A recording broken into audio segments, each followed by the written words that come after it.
Tensionet në shtëpinë më të famshme kanë arritur një pikë kritike, duke kulmuar me një përplasje të ashpër verbale mes dy banorëve, Rogertit dhe Mateos.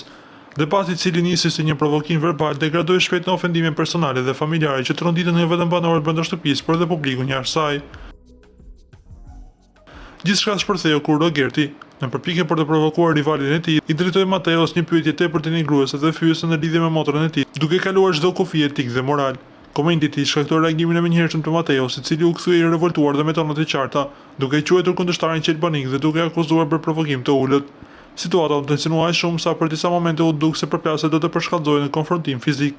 Banorët e tjerë ndryhim menjëherë duke e futur mes tyre për të shmangur çdo akt dhunet dhe për të qetësuar gjakrat.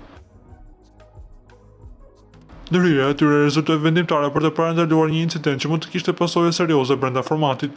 Ky episod ka ngjellur reagime të forta në rrjetet sociale, ku ndjekësit e spektaklit janë ndarë mes atyre që e konsiderojnë provokimin të papranueshëm dhe atyre që e shohin si një pjesë të lojës strategjike brenda shtëpisë.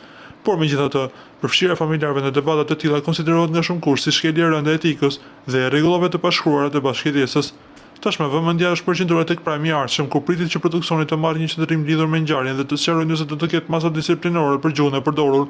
Ky moment pritet të ndikojë ndjeshëm në dinamikat e lojës dhe në marrëdhëniet mes banorëve në ditët e vijim.